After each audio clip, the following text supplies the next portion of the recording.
وقد قال الله تبارك وتعالى في القرآن الكريم: أعوذ بالله من الشيطان الرجيم، بسم الله الرحمن الرحيم. وما أرسلناك إلا رحمة للعالمين. سبحان الله.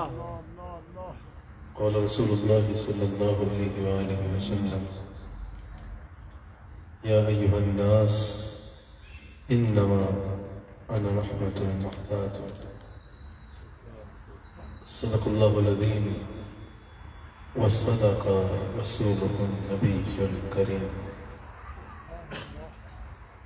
سچا ہمارا مالک اور سچا ہمارا خالق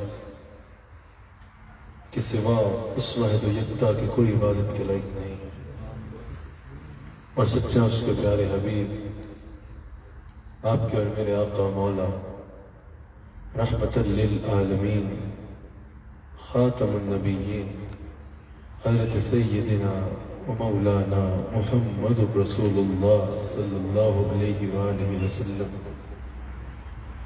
کہ جن کے ذکر کی، جن کے میلاد کی اس خوبصورت محفل میں میں اور آپ حاضر ہیں۔ الحمدللہ میرے مرشد کریم صدارت فرما رہے ہیں۔ اللہ کریم ہمیں اس محفل ذکر مصطفیٰ علیہ السلام کی برکات سے استفادہ کرنے کی توفیق عطا فرمائے۔ قرآن کریم میں اللہ کریم نے جا بجا حضور علیہ السلام کی تشریف آوری کا ذکر فرمایا۔ جا بجا قرآن کریم میں اللہ کریم نے ہمارے آقا علیہ السلام کا ذکر فرمایا۔ کسی نے میری ماں صدیقہ بنت صدیق ام المؤمنین حضرت عائشہ صدیقہ سلام علیہا سے سوال کیا نا کہ ذرا حضور کے اخلاق کریمانہ کے بارے میں کچھ بتائیے، ذرا حضور کے بارے میں کچھ بتائیے تو صحیح۔ تو حضرت عائشہ صدیقہ سلام علیہا نے جواب دیا کہ سوال کرنے والے کبھی قرآن نہیں پڑھا؟ جاؤ قرآن پڑھ لو، اول تا آخر قرآن میرے آقا کی ثنا بیان کرتا ہے۔ یہی وجہ ہے کہ میرے امام نے کہا کہ اے رضا خود صاحب قرآن ہے مدہ اے حضور، تجھ سے کب ممکن ہے پھر مدحت رسول اللہ کی۔ قرآن کریم میں اللہ کریم نے جا بجا میرے آقا علیہ السلام کی شان کو بیان فرمایا، میرے آقا علیہ السلام کی صفت و ثنا کو بیان فرمایا۔ اور قرآن کریم میں اللہ کریم نے جہاں حضور کی سیرت کا ذکر کیا، جہاں والضحیٰ واللیل اذا سجا کہہ کے ما زاغ البصر وما طغیٰ کہہ کے یاسین کہہ کے مختلف مقامات پہ حضور کی صورت کا ذکر کیا، وہیں اللہ کریم نے حضور کی تشریف آوری کا بھی ذکر کیا۔ کہیں حضور علیہ السلام کی تشریف آوری پر تمام انسانوں کو مخاطب کیا اور کہا یا ایھا الناس قد جاءکم برہان من ربکم، کہیں تمام عالمین کے لیے فرمایا وما ارسلناک الا رحمۃ للعالمین، کہیں حضور علیہ السلام کی تشریف آوری پر خود صاحب میلاد کو مخاطب کر کے فرمایا یا ایھا النبی انا ارسلناک شاہدا۔ یعنی قرآن کریم میں اللہ کریم نے جا بجا حضور علیہ السلام کی تشریف آوری کا ذکر فرمایا۔ تو پتہ چلا کہ جیسے حضور علیہ السلام کی سیرت کا ذکر کرنا قرآن سے ثابت ہے، جیسے حضور علیہ السلام کی صورت کا ذکر کرنا قرآن سے ثابت ہے، وہی رسول اللہ کی تشریف آوری کا، حضور کے میلاد کا ذکر کرنا یہ بھی قرآن سے ثابت ہے۔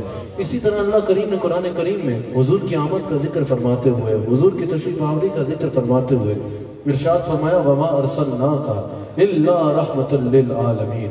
میرے حبیب علیہ السلام ہم نے آپ کو تمام عالمین کے لیے رحمت بنا کر بھیجا، ہم نے آپ کو نہیں بھیجا مگر تمام عالمین کے لیے رحمت بنا کر بھیجا۔ اب یہ ایک آیت ہے لیکن اس میں عظمت مصطفیٰ کی اتنی تفاسیر مفسرین نے لکھی ہیں کہ زندگیاں ختم ہو سکتی ہیں، اس کا کما حق ہو حق ادا نہیں کیا جا سکتا۔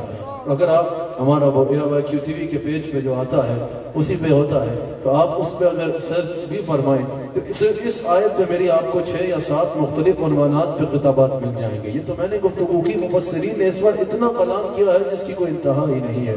اس کی چند تفاسیر میں آپ کے آگے بیان کر کے مختصر وقت تک اپنی بات کو محدود رکھوں گا۔ اللہ کریم نے فرمایا وما ارسلناک الا رحمۃ للعالمین۔ مجھے آپ کی بھرپور توجہ درکار ہوگی تاکہ حضور علیہ السلام کی جو عظمت میں نے قرآن سے بیان کرنی ہے وہ آپ تک پہنچ سکے۔ اللہ کریم نے فرمایا وما ارسلناک الا رحمۃ للعالمین، حبیب علیہ السلام آپ کو نہیں بھیجا مگر اس شان سے بھیجا کہ آپ کو تمام عالمین کے لیے رحمت بنا کر بھیجا۔ اب یہاں مفسرین کہتے ہیں کہ اگر اللہ کریم یوں بھی بیان فرما دیتا، اے میرے حبیب علیہ السلام ہم نے آپ کو تمام عالمین کے لیے رحمت بنا کر بھیجا، تو مفہوم واضح تھا، بات مکمل تھی، بات سمجھ میں آ رہی تھی۔ اگر صرف یہی بتانا مقصود تھا کہ حضور علیہ السلام رحمت للعالمین ہیں، تو وہ تو اتنے سے بھی سمجھ میں آ رہا تھا کہ اے میرے حبیب علیہ السلام ہم نے آپ کو تمام عالمین کے لیے رحمت بنا کے بھیجا۔ لیکن مفسرین کہتے ہیں اس آیت کا آغاز دیکھو، اللہ نے فرمایا وما ارسلناک، نہیں بھیجا مگر اس شان سے بھیجا کہ تمام عالمین کے لیے رحمت بنا کے بھیجا۔ یہاں ما نفی کے لیے ہے اور الا اس بات کے لیے ہے، فرمایا نہیں بھیجا مگر اس شان سے بھیجا کہ تمام عالمین کے لیے رحمت بنا کر بھیجا۔ مفسرین فرماتے ہیں یہ نہیں بھیجا مگر اس شان سے بھیجا یہ کیا ہے؟ یوں ہی ارشاد ہو جاتا کہ عالمین کے لیے رحمت بنا کے بھیجا، یہ ما نفی کے لیے ہے، نہیں بھیجا، پھر اللہ اس بات کے لیے ہے کہ اس شان سے بھیجا کہ تمام عالمین کے لیے رحمت بنا کر بھیجا۔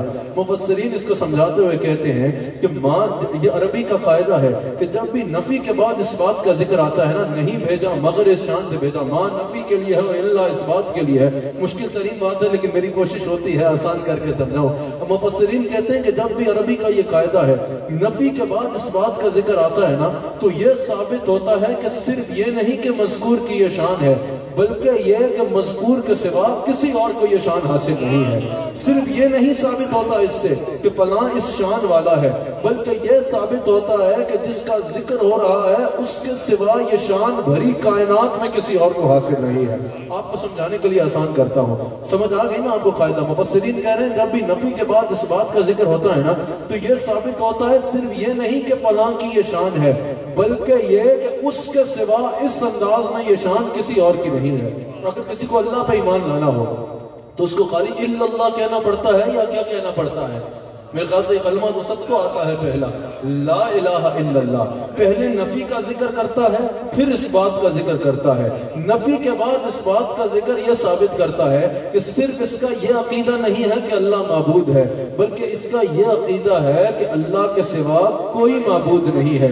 تو پتہ چلا جب بھی نفی کے بعد اس بات کا ذکر آئے تو یہ ثابت ہوتا ہے کہ جس کا ذکر ہو رہا ہے یہ شان اس کے سوا کسی اور کو حاصل نہیں ہے۔ ساری دنیا اس رب العالمین کا ذکر ایسے کرتی ہے اور وہ میرے آقا علیہ السلام کا ذکر ایسے کرتا ہے۔ میرے حبیب علیہ السلام جیسے خلقت میں رحمت للعالمین اور رحمت کی وسعتیں میں نے آپ کو عطا کی، نہ کسی کو پہلے ملی نہ کسی کو قیامت تک مل سکتی ہے۔ جو شان رحمت میں نے آپ کو عطا کی، عالمین کی جو وسعت پر سلطنت جو میں نے آپ کو عطا کی، میرے حبیب علیہ السلام نہ آج تک کسی کو ملی ہے اور نہ قیامت تک کسی کو مل سکتی ہے۔ تو اس آیت کا آغاز بتا رہا ہے صرف یہ نہیں کہ مصطفیٰ علیہ السلام شان والے ہیں، بلکہ یہ کہ مصطفیٰ علیہ السلام کو اللہ نے جو شان، جو عزت، جو مرتبہ، جو مقام اور جو سلطنت دی ہے وہ کسی اور کو نہیں ملی۔ وہ سب سے بلند ہے، مصطفیٰ کی عزتوں کا شملہ ساری خلقت میں سب سے بلند ہے۔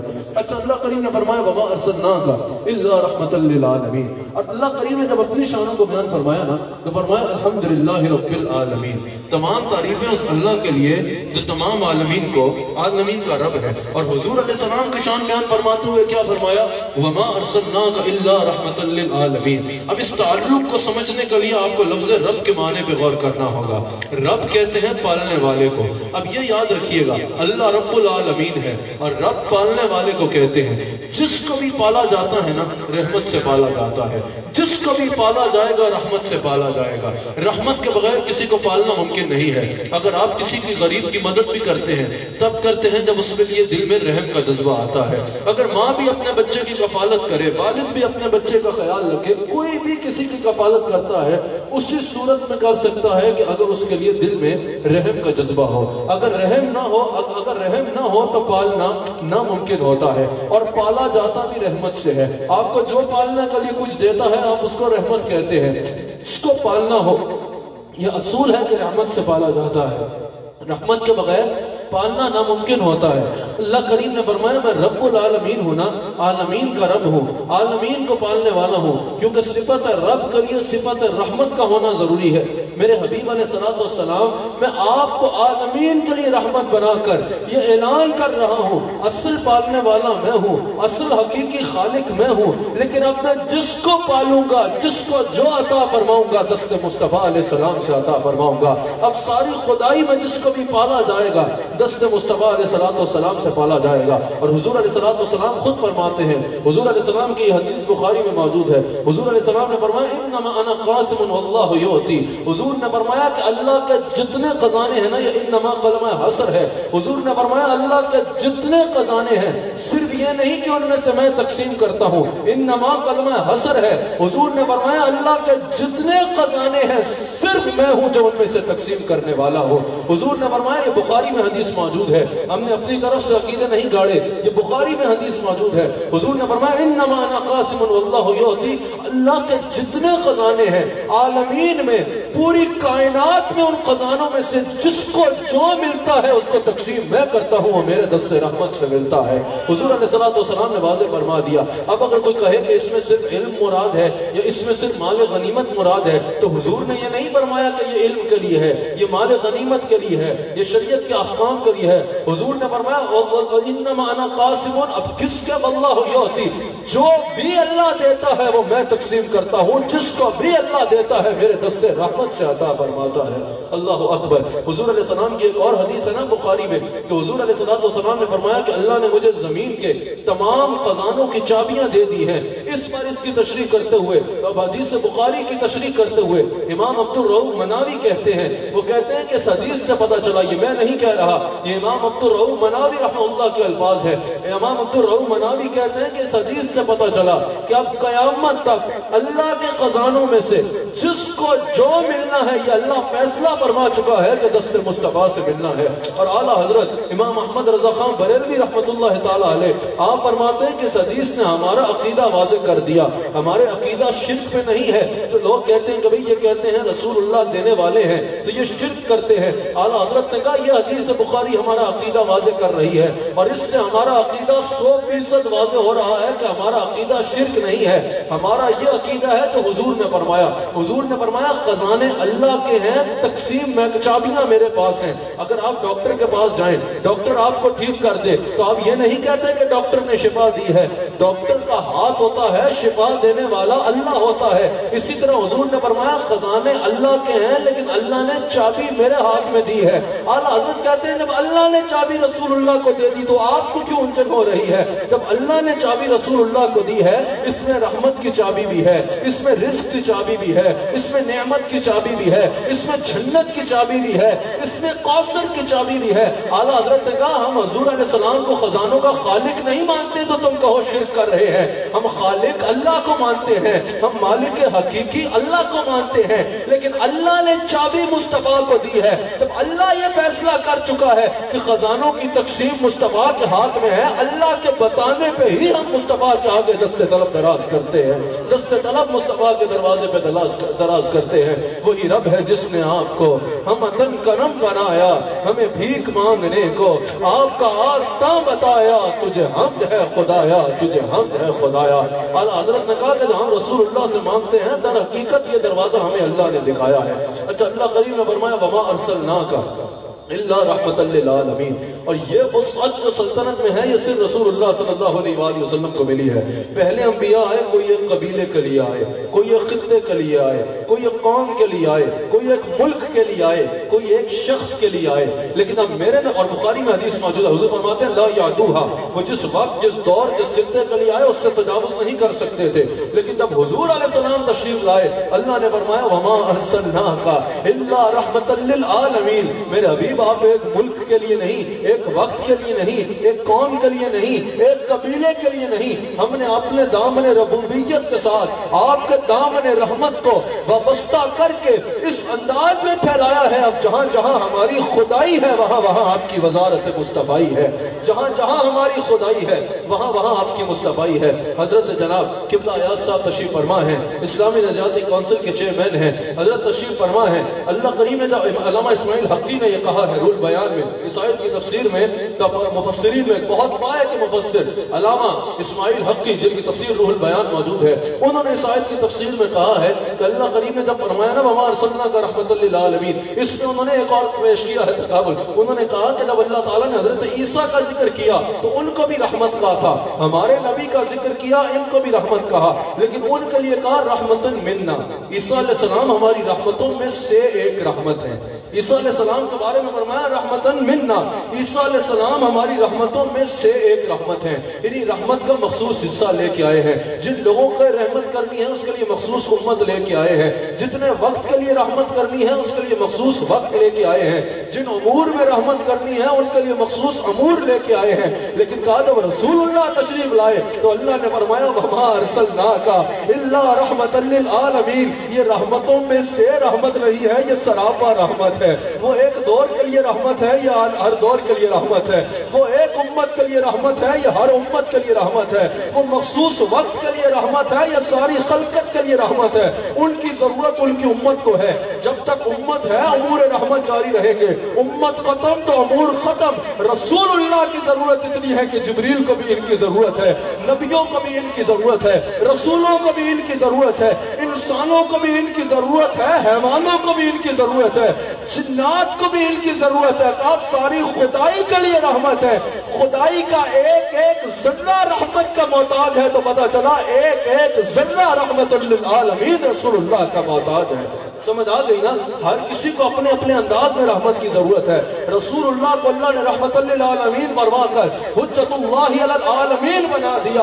اب عالمین کو اللہ کی رحمت پانے کے لیے جس ذات اقدس کی ضرورت ہے اس کو ذات مصطفیٰ علیہ السلام کہتے ہیں۔ انہوں نے کہا یہ سورج نکلنے میں رحمت کا محتاج ہے، یہ چاند چمکنے میں رحمت کا محتاج ہے، یہ ہوا چلنے میں رحمت کی محتاج ہے، یہ بارش برسنے میں رحمت کی محتاج ہے۔ کہا رسول اللہ رحمت للعالمین ہے۔ اگر ایک لمحہ بھی رسول اللہ کی رحمت منقطع ہو جائے نا، رحمت للعالمین کا سورج عالمین میں ہے یا نہیں ہے، چاند عالمین میں ہے یا نہیں ہے، زمین اور آسمان عالمین میں ہے یا نہیں ہے۔ کہا ایک لمحہ بھی اگر رسول اللہ کو عالمین سے الگ کر دو، یہ سورج نکل نہ پائے، یہ چاند چمک نہ پائے، تو اور میں سانس بھی نہ لے پائے، نبض کائنات جاری ہے تو مصطفیٰ کے دم قدم سے جاری ہے۔ اور یہ صرف ہم نے ہی نہیں کہا، یہ علامہ ابن قیم یہ شاگرد ہیں علامہ ابن تیمیہ کے، وہ بھی کہتے ہیں کہ یہ کائنات باقی رہنے میں جس ذات کی محتاج ہے اس کو محمد رسول اللہ صلی اللہ علیہ وآلہ وسلم کہتے ہیں۔ میں نے بات کو اختتام میں بھی لے کے جانا ہے، یہاں تو صرف حاضری مقصود ہے، صرف آج پیغام کی حد تک اپنی بات کو محدود رکھنا ہے۔ حضور علیہ السلام کو اللہ نے رحمت للعالمین فرمایا نا، اس میں اور نایاب چیز یہ بھی ہے کہ ہر رحمت ایک حد تک رحمت ہوتی ہے، اگر اس سے بڑھ جائے تو وہ رحمت ہو جاتی ہے۔ بارش ہلکی ہلکی برسے تو آپ کیا کہتے ہیں؟ رحمت برس رہی ہے۔ زیادہ برس جائے تو سیلاب آ جاتا ہے۔ ہوا ہلکی ہلکی چلے تو کہتے ہیں کہ رحمت کی ہوا چل رہی ہے۔ گرمی کا موسم ہو، کسی غریب کی جھونپڑی میں ٹھنڈی ہوا آئے تو وہ کہتا ہے رحمت کی ہوا آ گئی۔ وہی ہوا ذرا تیز آئے تو چھت اڑا کے لے جاتی ہے۔ کھانا پینا ایک حد تک رحمت ہے۔ ہمارے کچھ لوگوں کو زیادہ کھانے کی عادت ہوتی ہے، وہ بیماریوں میں تبدیل ہو جاتا ہے، بیماریوں میں تبدیل ہو جاتا ہے۔ یعنی ہر رحمت ایک حد تک رحمت ہے، اس سے بڑھ جائے تو زحمت میں بدل جاتی ہے۔ تو چلیں یہ تو دنیا کی مثالیں ہیں، ہر نبی رحمت ہے، لیکن صرف ان کے لیے جو اس کی امت ہے۔ اگر کسی نے پہلے نبیوں کی مخالفت کی تو قرآن میں موجود ہے انہی نبی علیہ السلام نے مخالفت کرنے والوں کے لیے، اللہ کی بات نہ ماننے والوں کے لیے دعائے ضرر کی۔ حضرت نوح علیہ السلام نے کہا یا اللہ ایسا عذاب بھیج دے کہ کافروں کا ایک گھر بھی باقی نہ رہے، دعائے ضرر کی، اور اس دعائے ضرر کے سبب قوم پہ اللہ کا عذاب آ گیا۔ سمجھ آ گئی؟ ہر نبی بھی رحمت ہے، لیکن صرف ان کے لیے جنہوں نے اس کی اطاعت کی۔ جنہوں نے اطاعت نہیں کی، نبیوں نے ان کے خلاف دعائے ضرر کی، جس کے سبب قوم پر اللہ کا عذاب آیا۔ یہ فقط میرے مصطفیٰ ہیں جو رحمت ہی رحمت ہے، ان میں زحمت کا کوئی پہلو موجود ہی نہیں ہے۔ پہلے انبیاء کے سامنے اگر کسی نے مخالفت کی تو انہوں نے کہا یا اللہ ان پر عذاب نازل کر۔ اگر میرے مصطفیٰ پر طائف پہ پتھر پھینکے گئے، مصطفیٰ نے دعائے ضرر نہ کی، جبریل آئے، کہا یا رسول اللہ حکم دیں تو پہاڑوں کو ان کے اوپر گرا ڈالو جنہوں نے آپ کی توہین کی ہے، جنہوں نے آپ کے ساتھ یہ عمل کیا ہے۔ حضور نے فرمایا نہ کرو، یہ تو ہونے کو تو ہو جائے گا، لیکن گویا کہ میری رحمت للعالمین نہیں کہا جائے گی۔ میں صرف اپنوں کے لیے تو نہیں آیا، میں تو دوسروں کے لیے بھی رحمت بن کے آیا ہوں۔ ہو سکتا ہے ان کی نسلوں میں کوئی ایمان والا آ جائے، پھر یہ میرے مصطفیٰ کی زبان کی برکت ہے۔ اہل علم اس بات سے آگاہ ہے کہ عرب میں اگر سب سے زیادہ محدثین پائے جاتے ہیں تو طائف کی سرزمین میں پائے جاتے ہیں۔ پہلے انبیاء کے سامنے اگر کوئی جاتا نا تو دعائے ضرر کر دیتے، اگر کوئی مخالفت کرتا تو اس کے لیے دعائے ضرر کرتے تھے، اللہ اس پر عذاب نازل کر۔ لیکن میرے نبی کے سامنے اگر مخالف بھی آتا نا تو میرے مصطفیٰ اس کے لیے دعائے ضرر نہیں رحمت فرمایا کرتے۔ ایک دفعہ صحابہ نے حضور سے عرض کی کہ یا رسول اللہ آپ کے لیے کیا مشکل ہے، آپ ایک بار ہاتھ اٹھائیں گے آپ کے دشمنوں کا بیڑا غرق ہو جائے گا۔ حضور نے فرمایا یہی تو بات ہے، میں کسی کا بیڑا غرق کرنے نہیں آیا، میں تو سب کے بیڑے تارنے کے لیے آیا ہوں۔ ایک بڑا ایمان افروز واقعہ اگر آپ اجازت دیں تو اس میں آپ کو سنا۔ غزوہ بدر جس دن ہوا نا، اس دن جب مسلمان واپس مدینہ منورہ لوٹے، مسلمان بہت خوش ہیں اس دن۔ اللہ نے 313 کو 950 میں فتح عطا فرما دی۔ 950 یا 1000 کے قریب جو بھی تھے، ان پر اللہ تعالیٰ نے 313 79 مسلمانوں کو، جن کے پاس سب کے پاس تلواریں بھی نہیں تھی، 1000 جنگی سامان سے بھرپور لشکر پر 313 کو فتح عطا کر دی۔ مسلمان اتنے خوش ہیں کہ اللہ نے اس دن کو یوم الفرقان کہہ دیا۔ کفر کے دن میں ہمیشہ کے لیے اس دن کا روب بھی رہے گا اور دبدبا بھی رہے گا۔ آج بھی اگر کفر اسلام کو بری نظر سے دیکھتا ہے تو اس کو بدر کے 313 ضرور یاد آتے ہیں۔ حضور علیہ السلام کا ہر غلام خوش، اللہ اکبر، ہر غلام خوش کہ آج اللہ نے مسلمانوں کو ایسی فتح دے دی کہ کفر کانپ کے رہ گیا۔ حضرت بلال کہتے ہیں اس دن حضور کو میں نے جتنا بے چین دیکھا، رات کو اتنا بے چین میں نے پہلے کبھی نہیں دیکھا۔ حضرت بلال رضی اللہ تعالیٰ عنہ کہتے ہیں حضور کی آنکھوں میں موٹے موٹے آنسو تھے۔ حضور کبھی گھر کے اندر جاتے تھے، کبھی باہر آتے تھے، کبھی اندر جاتے تھے، کبھی باہر آتے تھے۔ حضرت بلال کہتے ہیں میں نے حضور سے عرض کی کہ یا رسول اللہ صلی اللہ علیہ وآلہ وسلم، آج ہر بندہ اتنا خوش ہے، ہر صحابی اتنا خوش ہے، آج آپ اتنے بے چین کیوں نظر آ رہے ہیں؟ اللہ اکبر، اللہ اکبر۔ حضرت بلال کہتے ہیں حضور علیہ السلام نے جواب دیا کہ بلال بات یہ ہے، یہ جو قیدی آئے نا بدر کے، آپ کو پتا یہ کون قیدی ہیں؟ یہ کہہ کے نکلے تھے مکہ سے کہ آج ہم مسلمانوں کے نبی پہ حملہ کر کے مسلمانوں کی کمر توڑ دیں گے۔ آج ہم وہاں سب اکٹھے ہیں، ان کے نبی بھی ہیں، ان کے سارے اصحاب بھی وہاں ہیں، سب کا صحرا میں کام تمام کر دیں گے۔ یہ وہ دشمن تھے حضور کے جو یہ کہہ کے نکلے تھے مکہ سے۔ حضور نے فرمایا جو قیدی آئے ہیں نا، ان کو تم لوگوں نے جو ستونوں کے ساتھ باندھ رکھا ہے نا، رسی زور سے پھڑ ہے، میں بستر پہ لیٹتا ہوں، میں بے چین ہو جاتا ہوں، میرے دشمن کے بدن پہ رسی چبھ رہی ہوگی۔ اللہ اکبر، اللہ اکبر۔ میں جیسے ہی بستر پہ لیٹتا ہوں مجھے خیال آتا ہے کہ ہے تو میرا دشمن لیکن اس کے بدن پہ رسی چبھ رہی ہوگی، مجھے سکون نہیں آتا، میں باہر آ جاتا ہوں، بلال رسی تو ڈھیلی کر دو۔ اللہ اکبر۔ ہمارے نبی علیہ السلام نے دشمن کے بدن پہ رسی جتنی تکلیف برداشت نہیں کی، اور ہم اپنوں کو تکلیف دیتے پھرتے ہیں، ہم اپنوں کو تکلیف دیتے ہیں اور سمجھتے ہیں کہ اس سے ہمیں رضائے الہی حاصل ہوگی۔ ایسا قطعاً نہیں ہے۔ ہمارے نبی علیہ السلام سراپا رحمت ہے۔ اچھا جب میں نے یہ پڑھا نا شہباز ظہیر صاحب، اب ابھی حضرت مولا کائنات کے دربار سے آ رہے ہیں، جب میں نے یہ پڑھا تو میں نے یہ سن کے جھومنا شروع ہو گیا، میں یہ پڑھ کے جھومنا شروع ہو گیا۔ اس کی وجہ یہ تھی، میں نے کہا جس نبی علیہ السلام نے دشمن کے بدن پہ رسی کی تکلیف برداشت نہیں کی، وہ غلام کے بدن پہ آتش دوزخ کیسے گوارا کرے گا؟ وہ غلام کے بدن پہ جہنم کی تکلیف کیسے برداشت کرے گا؟ رسول علیہ السلام کے ہو جاؤ، دنیا بھی تمہاری ہوگی اور آخرت بھی تمہاری ہوگی۔ حضور علیہ السلام کی رحمت جیسی کوئی رحمت ہو ہی نہیں سکتی۔ حضور علیہ السلام اتنے قریب ہیں۔ یورپ کے ایک شخص نے اسلام قبول کیا، غالباً اس کا نام مائیکل ہارٹ تھا، ایک پروفیسر تھا، اس نے اسلام قبول کیا۔ اس سے کسی نے پوچھا کہ تم نے اسلام کی کس چیز سے امپریس ہو کے اسلام قبول کیا ہے؟ اس نے کہا میں نے ایک سیرت کا واقعہ پڑھا جس نے مجھے رسول اللہ کا دیوانہ بنا ڈالا۔ لوگوں نے کہا ہمیں بھی سناؤ کہ تمہیں کس چیز نے، تم اہل علم ہو، تمہارا بڑا علمی دنیا میں نام ہے، تمہیں کس چیز نے اسلام کی طرف راغب کیا؟ وہ واقعہ ہمیں بھی سناؤ۔ اس نے واقعہ سنایا تو میں آپ کے آگے عرض کر دیتا ہوں۔ اس نے کہا میں نے سیرت میں یہ واقعہ پڑھا کہ حضور علیہ السلام جلوہ گر تھے۔ حضور علیہ السلام کی بارگاہ میں ایک صحابی حاضر ہوا۔ اس نے عرض کی کہ یا رسول اللہ، روئے جا رہا ہے زاروں قطار اور عرض کر رہا ہے سرکار میرا ایک ہی بچہ ہے، میری کل عمر کے احساسہ جو ہے وہ میرا ایک بیٹا ہے، یا رسول اللہ وہ گم گیا ہے، یا رسول اللہ کئی روز سے اس کو تلاش کر رہا ہوں وہ مل نہیں رہا، سرکار کرم فرمائیں مجھے بتائیں میرا بیٹا مجھے کیسے ملے گا؟ آپ کرم فرمائیں، آپ اللہ کو حضور سفارش کریں میرا بیٹا مل جائے۔ حضور علیہ السلام نے فرمایا اچھا جاؤ فلاں مقام پہ تمہارا بیٹا کچھ بچوں کے ساتھ کھیل رہا ہے، اس کو گھر لے جاؤ۔ اللہ کے غیب دان نبی نے کہا کہ جاؤ فلاں مقام پر تمہارا بیٹا کچھ بچوں کے ساتھ کھیل رہا ہوگا، اس کو لے کے گھر چلے جاؤ۔ اس کی خوشی کی انتہا نہ رہی۔ آپ سوچیں اس کا بچہ، ایک بیٹا کل عمر کی ساتھ گھوم گیا اور ملنے کے امکانات بھی اب اس کے دل میں کھوتے جا رہے ہیں، اور اس کو پتا چلے تمہارا بیٹا وہاں ہے، جا کے لے جاؤ۔ وہ خوشی کے مارے وہاں اس طرف دیوانہ وار جانے لگا۔ حضور نے فرمایا ذرا رکو، وہ رکا۔ حضور نے فرمایا جاؤ، لیکن ایک بات یاد رکھنا، اس کو بیٹا کہہ کے نہ بلانا، اس کے نام سے بلانا، اور اس کو سینے نہ لگانا، بس لینا اور گھر چلے جانا۔ گھر جا کے اس کو جتنا پیار ہوا آیا کر لینا، وہاں پر اس کو چومنا نہیں، وہاں اس کو سینے سے نہ لگانا۔ گھر جا کے جتنا دل آئے اس کو پیار دے دینا۔ اس نے عرض کی یا رسول اللہ میں حاضر ہوں، لیکن مجھے بتائیے وہ میرا بیٹا ہے، میں اس کو بیٹا کہہ کے کیوں نہ بلاؤں؟ وہ میرا بیٹا ہے، میں اس کو سینے سے کیوں نہ لگاؤں؟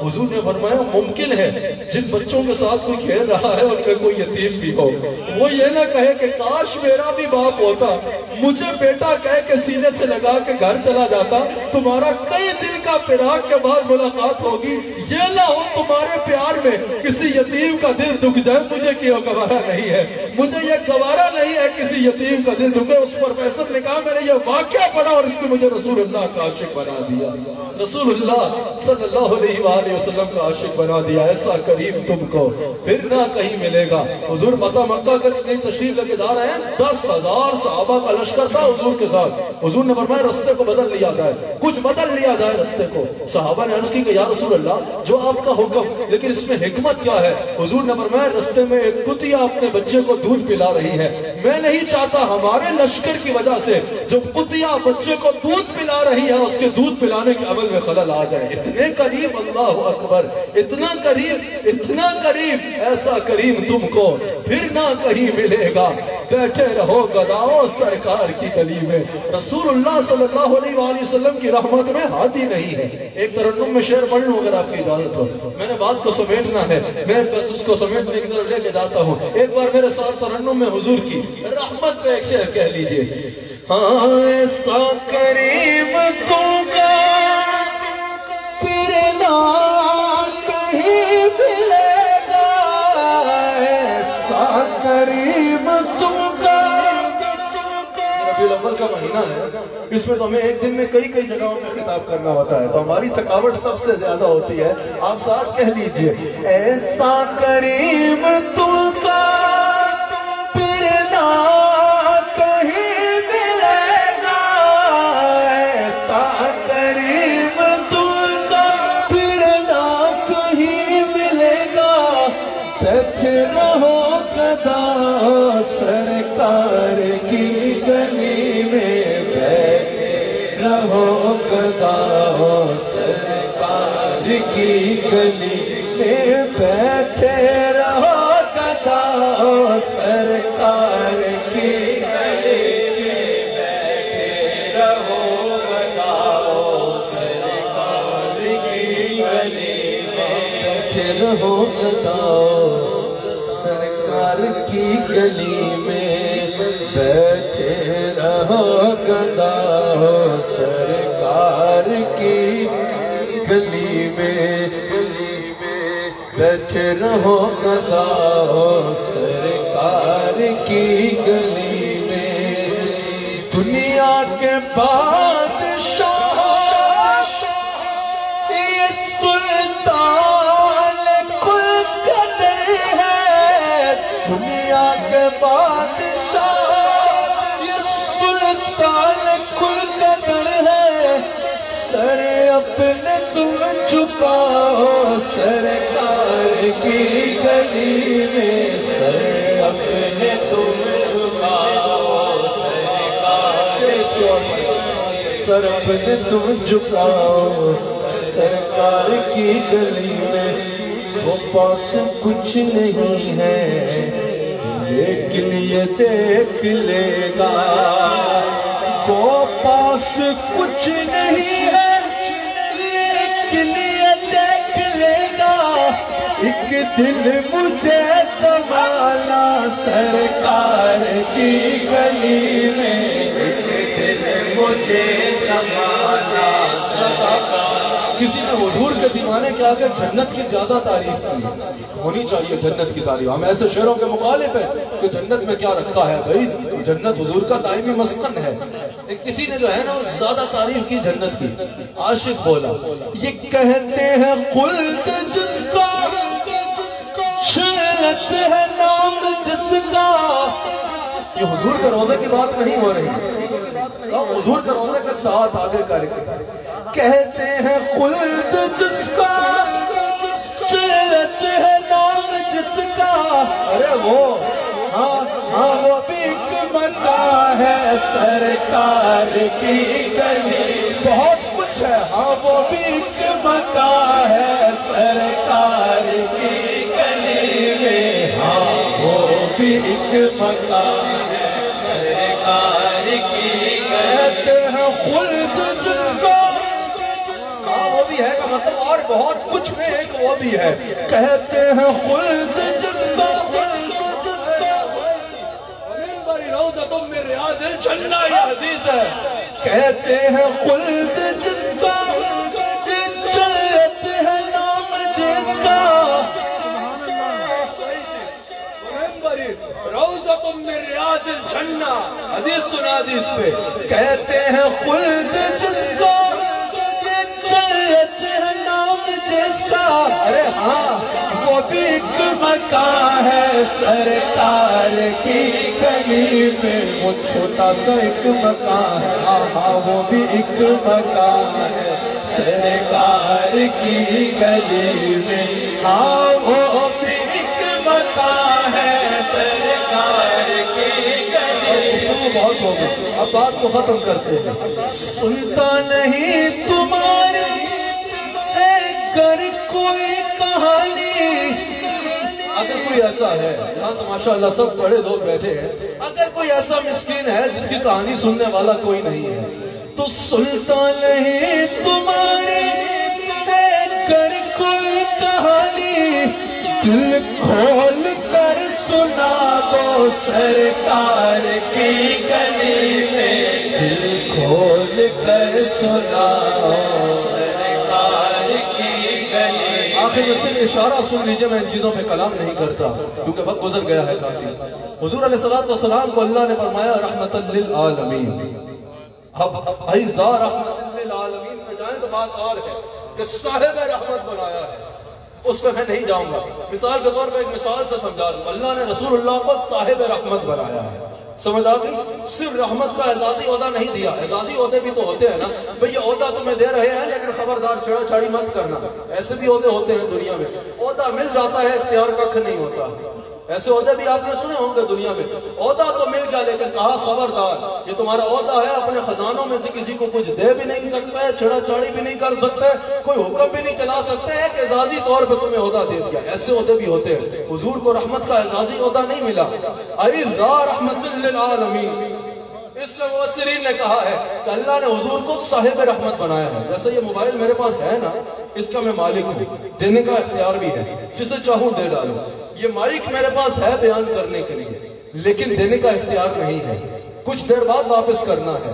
رسول اللہ کو اللہ نے ایسے خزانے نہیں دیا کہ دینے کا اختیار نہیں ہے. ہر خزانے کا مالک بنایا ہے. میرے حبیب رحمت للعالمین سے مراد یہ ہے عالمین میں میرے خزانوں میں سے جسے چاہو جتنا چاہو جو چاہو دے ڈالو.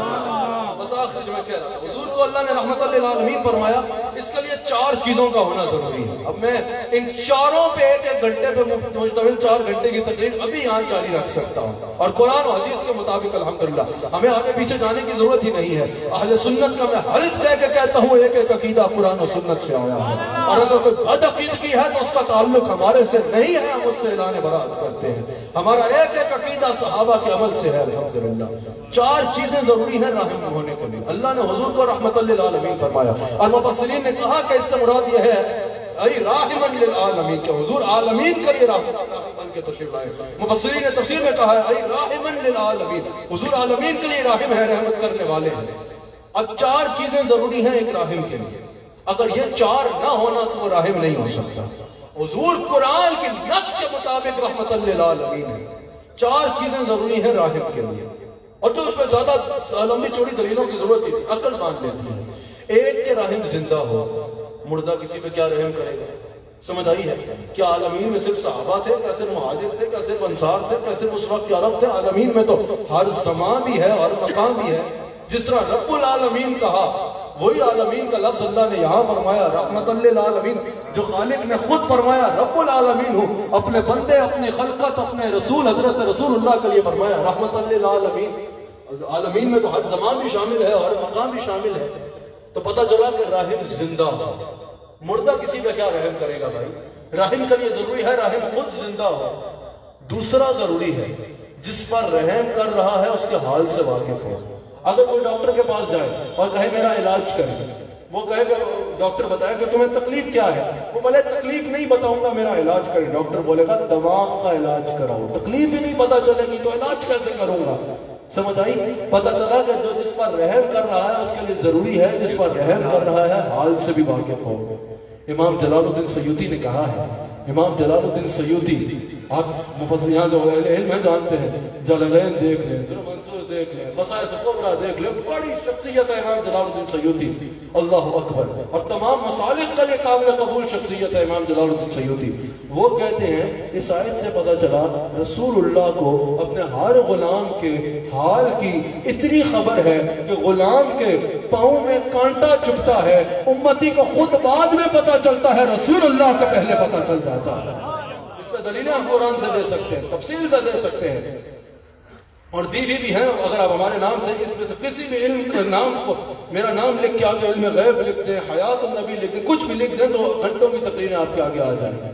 اچھا، پھر رحم کے لیے ضروری ہے کہ جس پر رحم کر رہا ہے اس پر رحم کرنے پر اختیار بھی رکھتا ہو. چوتھا رحم کے لیے ضروری ہے جس پر رحم کر رہا ہے اس کے قریب ہو. اگر اسلام آباد میں کسی کے گھر آگ لگے اور وہ کراچی کے فائر بریگیڈ کو فون کرے کہ میرے گھر کی آگ بجھا دو، وہ بولیں گے عقل کے مارے ٹائم ضائع مت کرو، اسلام آباد میں فون کرو. رحمت چاہیے تو ان سے مانگو جو تمہارے قریب ہے. رحم کے لیے ضروری ہے جس پر رحم کر رہا ہے اس کے قریب ہو. النبی اولا بالمؤمنین من انفسہم، یہ قرآن ہے. اللہ فرماتا ہے نبی علیہ السلام ہر مومن سے اس کی جان سے بھی زیادہ قریب ہے، جان سے بھی زیادہ قریب ہے. پھر ضروری ہے کہ رحم جس پر رحم کر رہا ہے رحم کرنے پر اختیار بھی رکھتا ہو. میں آپ کو بتا دیتا ہوں اللہ نے رسول اللہ کو لفظ کن پر بھی اختیار دیا ہے اور یہ مسلم میں حدیث موجود ہے. حضور علیہ السلام تشریف فرمایا، حضور نے فرمایا ابو الخیسمہ سے ملنا ہے. صحابہ نے کہا یا رسول اللہ بلا رہے ہیں. حضور نے فرمایا بیٹھو. صحابہ کہتے ہیں سامنے سے ایک شخص گزر رہا تھا، یہ مسلم میں موجود ہے. حضور نے فرمایا کن ابا خیسمہ، تو جو بھی ہے ابو الخیسمہ ہو جا. صحابہ کہتے ہیں ہم نے دیکھا وہ شخص ابو الخیسمہ ہو چکا تھا. پھر رحم کے لیے ضروری ہے کہ جس پر رحم کر رہا ہے اس کے حال سے واقف ہو. ایک عورت اپنا گونگا بچہ حضور کے پاس لے کے آئی. عرض کی کہ وہ سوچ رہی تھی کہ میں حضور سے جا کے کیسے ہمت کروں گی کہ یا رسول اللہ میرے بچے کو زبان مل جائے، میں کس طرح کیا عرض کروں. وہ عورت وہ صحابیہ کہتی ہے کہ میں حضور کی بارگاہ میں پہنچی، اس سے پہلے میں کچھ کہتی حضور نے میرے گونگے بیٹے سے پوچھا میں کون ہوں. اس گونگے نے کہا آپ اللہ کے سچے رسول ہیں. حضرت ابو ہریرہ رضی اللہ تعالیٰ عنہ کی والدہ کے ایمان لانے پر جو حضور نے دعا دی وہ بھی اس چیز پر دلیل ہے. لیکن آخری بات کہ زندہ ہو. اللہ اکبر. حضور اس کے لیے ضروری ہے رحم کے لیے کہ رحم زندہ ہو. حضور علیہ السلام حیات مبارکہ کے ساتھ قبر انور میں جلوہ گر ہیں، زندہ ہیں. یہ اہل سنت و جماعت کا عقیدہ ہے، مسلم میں موجود ہے. حضور جا رہے ہیں حج پہ، حضور فرماتے ہیں میں دیکھ رہا ہوں حضرت موسیٰ اور حضرت یونس تلویح کہتے جو ہے احرام پہن کے اتر رہے ہیں فلاں پہاڑی سے اور ہمارے ساتھ حج کریں گے. کبھی سنا ہے کہ کسی مردے کے بارے میں سنا ہو فاتحہ پڑھنے جاؤ بھی حاجی نہ آنا، حاجی صاحب حج پہ گئے ہوئے ہیں؟ کبھی کوئی مردہ بھی سنا ہے کہ حج پہ گیا ہو؟ اعمال کا تو سلسلہ مرنے کے بعد منقطع ہو جاتا ہے. جس کے مقتدی ایسے ہیں امام الانبیاء کی حیات تجربہ کا عالم کیا ہوگا؟ امام الانبیاء کی حیات تجربہ کا عالم کیا ہوگا؟ حضور علیہ السلام کی حیات پر بھی گھنٹوں دلائل دیے جا سکتے ہیں. وقت کی قلت کے باعث میں اس پر اپنی بات کو ختم کروں گا، لیکن میں یہ ریٹنگ کے لیے نہیں، وہ اللہ نے بہت دی ہے. میں صرف آپ کے علم کے اضافے کے لیے کہہ رہا ہوں کہ ان میں سے کسی سلسلے میں بھی اگر آپ سننا چاہیں تو آپ میرا نام لکھ کے اگر سامنے موضوع لکھیں گے تو گھنٹوں کے خطابات اس پہ آ جائیں گے، آپ سماعت فرما سکتے ہیں. اللہ تعالی ہم سب کو حضور علیہ السلام کا نمک حلال رکھے، حضور علیہ السلام کا وفادار رکھے. اس محفل کو اللہ تعالیٰ اپنی بارگاہ میں قبول فرمائے. حضور کی رحمت کا تذکرہ ہوا، حضور کی رحمتیں برس جائیں اس محفل کے اوپر اور سب کی جھولیاں بھر جائیں. میں ایک شعر پڑھوں گا، اتنی دیر میں میرے شعر ہمارے شیخ کو حکم ہے کہ 2-3 اشعار پڑھ لیجئے. میں تو اس لیے پڑھ رہا تھا کہ اتنی دیر میں ہمارے شیخ اسٹیج پہ جلوہ گر ہوں گے اور اسی کیفیت میں آپ کا ارشاد اور دعا. ایک بار آپ جو پڑھنا چاہیں پڑھ لیں. ہاں وہ جس کے لیے محفل کونین سجی ہے، فردوس بنی جس کے وسیلے سے بنی ہے. وہ جس کے لیے ہاں وہ جس کے لیے محفل کونین سجی ہے، فردوس بنی جس کے وسیلے سے بنی ہے. وہ ہاشمی مکی مدنی العربی ہے، وہ میرا نبی میرا نبی میرا نبی ہے. وہ میرا نبی میرا نبی میرا نبی ہے. وہ میرا نبی میرا نبی میرا نبی ہے. وہ میرا نبی میرا نبی میرا نبی ہے. محمد ہے وہی ختم رسول ہے، احمد ہے محمد ہے وہی ختم رسول ہے. احمد ہے محمد ہے وہی ختم رسول ہے. وہی ختم رسول ہے، وہی ختم رسول ہے. تاج ختم نبوت، تاج ختم نبوت، تاج ختم نبوت. ختم رسول ہے، مخدوم مربی ہے وہی بانی کل ہے. احمد ہے محمد ہے وہی ختم رسول ہے، مخدوم مربی ہے وہی بانی کل ہے. وہ جس پہ نظر وہ جس پہ نظر سارے زمانے کی لگی ہے. وہ جس پہ نظر سارے زمانے کی لگی ہے.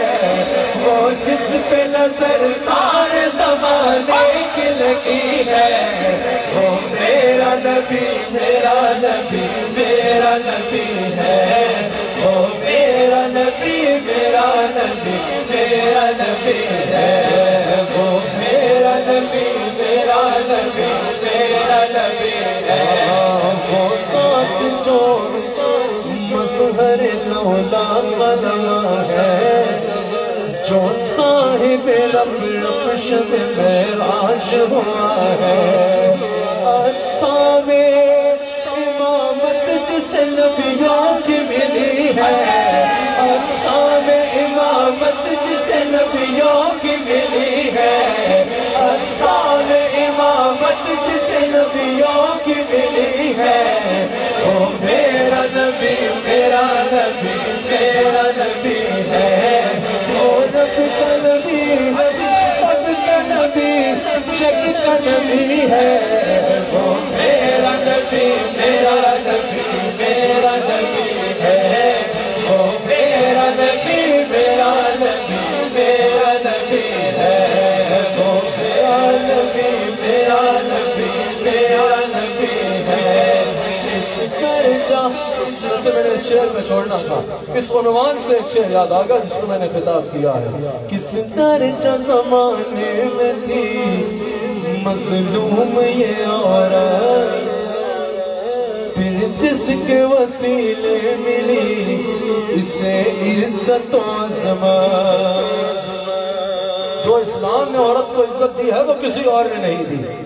کہا کبھی اسلام عورت کو حق نہیں دیتا. جس دور میں ماں کو بازار میں بیچا جاتا تھا اس دور میں میرے نبی نے کہا کہ اس کے پیر تلے جھکنا تھا. جس میں بچی کو زندہ دفنایا جاتا تھا اس دور میں میرے نبی نے کہا کہ یہ اللہ کی رحمت ہے. جس میں عورت کی کوئی عزت نہیں تھی اس وقت میرے نبی علیہ السلام نے عورت کو عزت اس دور میں دی ہے جس دور میں کوئی ایسے ادارے نہیں تھے جو اس کو بڑا سپورٹ کرتے ہوں. آپ سمجھدار لوگ ہیں. اس دور میں عورت کو عزت دی ہے میرے نبی علیہ السلام نے جب اسے ذلت کا نشان سمجھا جاتا تھا. اس وقت میرے نبی علیہ السلام نے عورت کو عزت کا نشان بنا کر بتایا ہے. کس درجہ زمانے میں تھی مظلوم یہ عورت، جس کے وسیلے ملی اسے عزت و عظمت. وہ پوشنا غم خار ہمارا ہی نبی ہے، وہ موصل و غم خار ہمارا ہی نبی ہے، وہ موصل و غم خار ہمارا ہی نبی ہے، وہ موصل و غم خار ہمارا ہی نبی ہے، وہ موصل و غم خار ہمارا ہی نبی ہے، وہ میرا نبی میرا نبی میرا نبی ہے، وہ میرا نبی میرا نبی میرا نبی،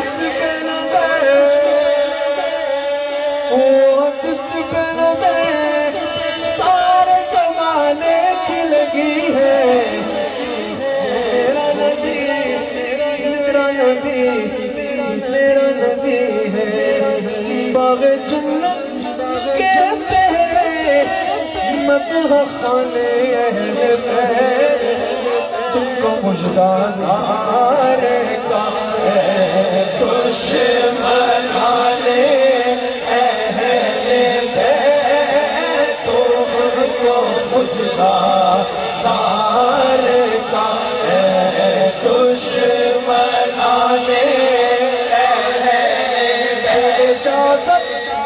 بے اجازت دل کے گھر میں جبرائیل آتے نہیں، بے اجازت ان کے گھر میں جبرائیل آتے نہیں، قدر والے شانے جو ہیں قدر و شانے اہل بیت، قدر والے جانتے ہیں قدر و شانے اہل بیت، اور ان کی پاکی خدا پاک کرتا ہے بیان، چاہے وہ پنجتن پاک ہو یا میری ماں عائشہ صدیقہ ہو، ان کی پاکی کا خدا پاک کرتا ہے بیان، آیا تطہیر سے ظاہر ہے شان اہل بیت، آیا تطہیر سے شان اہل بیت میں گستاخیاں بے پاکیاں، لعنت اللہ علیکم دشمنانے اہل بیت، اور بے ادب گستاخ لوگوں کو بتا دے حسن، بے ادب گستاخ لوگوں کو بتا دے حسن، جو کہا کرتے سنی داستانے اہل بیت، جو کہا کرتے سنی داستانے اہل بیت، تم کو مجھنا نارے کا دشمنانے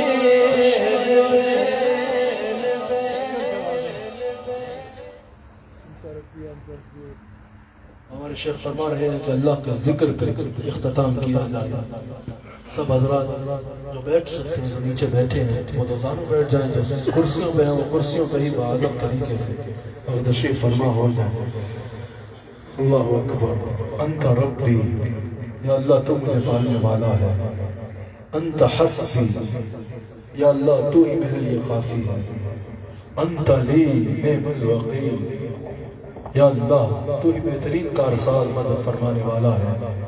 ان جملوں میں بڑی پاور ہے، یہ بڑا پاورفل ذکر ہے۔ صوفیاء جو ہے نا اللہ والے، وہ کہتے ہیں کہ بڑا پاورفل ذکر ہے، اس سے بلائیں دور ہو جاتی ہے، یہ شکر بھی ہے اور ذکر بھی ہے اور رحمتوں کا نزول ہوتا ہے۔ میں چاہوں گا کہ آپ سب اللہ کے ذکر میں مراقبے کی کیفیت میں شامل ہو جائیں، آنکھوں کو بند کر لیجئے، ہر خیال جو ہے وہ ذہن سے نکال لیجئے، خیال اور توجہ اللہ کی طرف ہو۔ اگر آنکھوں کو بند فرما لیں